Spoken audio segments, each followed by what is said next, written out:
Ok, j'espère qu'on m'entend bien et je vais essayer de faire l'émission Transcendance avec beaucoup moins de budget que prévu. Pas au sens monétaire du terme, mais plus au sens du nombre de personnes qui participent parce que j'ai vraiment du mal à faire participer du monde et je pense que c'est plus urgent, quitte à ce que ce soit moins beau, de faire une émission sur le sujet de la transidentité et de ce qu'il y a de positif dedans et de, en général, les droits des trans que de faire une émission stylée. Je pense que éthiquement, le mieux, ça serait de faire ça, parce qu'il y a une vraie urgence pour informer les gens sur ce sujet. Et je devrais peut-être regarder la caméra. Du coup, aujourd'hui, je vais vous parler du genre, sous plusieurs aspects. Alors, on peut voir ça d'une manière grammaticale et rester bloqué dessus, mais je pense que c'est pas très intéressant. On peut aussi voir ça comme une notion humaine, qui serait pas forcément continue à travers les époques, les cultures et les lieux, ou les communautés d'ailleurs. En fait, chaque individu a sa propre conception du genre. Certains n'ont pas de conception du genre, ne conçoivent pas le genre, ne pensent pas que ça existe.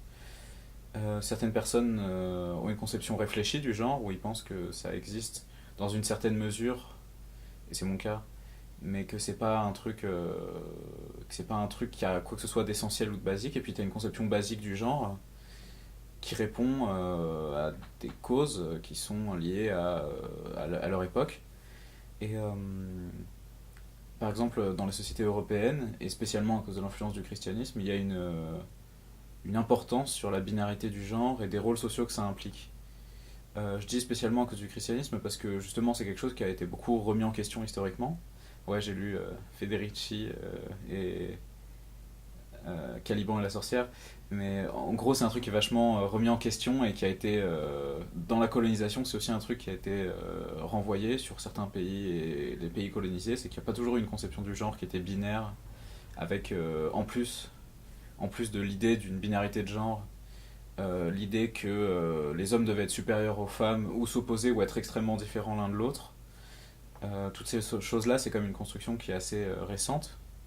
Ok, j'ai donc jusqu'à 22. Et du coup, c'est le genre, c'est pas. On pourrait vous dire que le genre, c'est ce qui se place dans la boîte garçon, dans la boîte fille. C'est une conception qui est intéressante et qui permet parfois de remettre en question les boîtes, justement, et de se dire que peut-être il y a des trucs cool dans une boîte ou dans l'autre. Mais même cette idée du genre, c'est une idée qui est quand même assez européenne, assez blanche, assez chrétienne, en fait. Et que selon l'importance qu'on y donne, c'est pas quelque chose qui est fixe. Déjà, c'est pas fixe du tout dans l'histoire, hein. Il y a un moment où les palettes de couleurs bleu pour les garçons, rose pour les filles étaient inversées. Mais ça, c'est un truc que les féministes aiment bien dire, du coup, je pense que ça sera. Il y a beaucoup de gens qui seront peut-être déjà. Non, c'est pas ça, c'est pas vrai. Il y aura peut-être des gens qui sont déjà sur la défensive de ce point de vue-là. Ce que je veux dire, c'est que.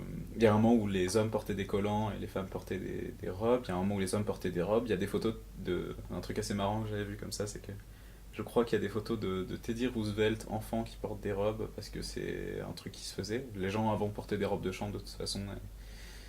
Le langage aussi évolue, tout ça. Ce que je veux dire, c'est que le genre, ça a une importance que dans le sens où ça a l'importance. C'est comme l'argent en fait, ça a l'importance qu'on y donne. Et du coup, il faut essayer de réfléchir maintenant à pourquoi ça a de l'importance. Et Et ce que je pense, c'est que par exemple, moi je connais dans ma vie des moments où c'est assez agréable de voir que ça peut avoir des côtés positifs. Par exemple, j'aime beaucoup me genrer au féminin, il y a beaucoup de trucs dans le genre féminin qui me plaisent. En même temps, il y a beaucoup de trucs qui me plaisent pas dans la condition de la femme en général et celle que je vais affronter aussi. Euh, à mesure que je vais transitionner, il y a aussi des personnes qui veulent, par la coercition et par la violence directe ou indirecte, m'imposer. J'essaie de savoir quelle heure il est. M'imposer du coup que je réponde à ces normes de genre et c'est chiant parce que parce que c'est violent quoi. Et du coup, ce que je veux dire par exemple, c'est que il faut comprendre le genre comme ça en fait. Faut pas faut voir que c'est comme une construction. Pour aujourd'hui, on va peut-être s'arrêter là. C'est de dire que le genre c'est une conception, c'est quelque chose qui est construit et c'est pas quelque chose qui a une importance au-delà de ça. C'est-à-dire que c'est comme une mode, peut-être qui est sur une échelle plus longue, avec plus d'importance, mais c'est plus une idée à la mode qu'autre chose. Et c'est une idée qui va rester fixe, et il y a des liens parfois avec des normes biologiques, mais bah, par exemple, on me parle souvent des chromosomes. Les chromosomes ont rien à voir avec ont quelque chose à voir avec le genre. C'est-à-dire que dans ce qu'ils vont avoir comme influence sur le corps, vont permettre de distinguer d'une certaine manière une appartenance à un sexe biologique et un genre construit va vouloir être fixé là-dessus dans nos sociétés. Mais c'est quelque chose qu'on peut choisir de faire ou de pas faire. On peut très bien penser une société où les enfants n'ont pas de genre jusqu'à ce qu'ils décident d'en avoir un. Et quand ils décident d'en avoir un, bah, on leur donne ce genre-là, en fait. On pourrait très bien ne pas genrer en français, on genre énormément de choses. On genre les tables, c'est des femmes. Les ordinateurs, c'est des messieurs. Mais il y a plein d'autres sociétés et de langages où on genre très peu les choses, où il y a d'autres genres disponibles. Il y a des genres qui sont intermédiaires. Il y a un truc amérindien là-dessus qui s'appelle Two Spirits. Ça veut dire ça regroupe toutes les identités de genre qui étaient non binaires, enfin qui n'étaient pas dans la binarité et ni dans la binarité cisgenre. Euh, Avant, en fait, qui ont été un peu effacées qui ont été totalement effacées, enfin pas totalement, effacées par le colonialisme américain. Et c'est aussi un truc qui est important à savoir, c'est que si vous êtes pas natif américain et que vous pensez que c'est pertinent comme idée, vous pouvez vous en inspirer, je pense, et vous imaginez que ça peut être manière de trouver du confort, mais ne dites pas que vous êtes cette identité de genre, parce que c'est un des problèmes de l'appropriation culturelle.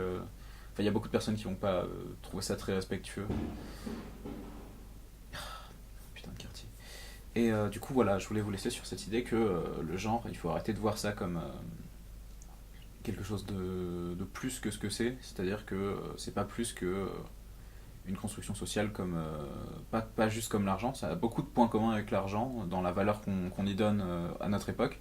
En fait, l'émergence de la cause transgenre fait que on donne beaucoup d'importance à ça, tout comme je dirais que l'émergence de l'anticapitalisme va faire que va y avoir des gens qui vont créer la valeur travail ou comme ça, quelque chose comme ça. Le travail, on s'en fout jusqu'au moment où les gens commencent à remettre ça en question, et là, il y a une valeur travail.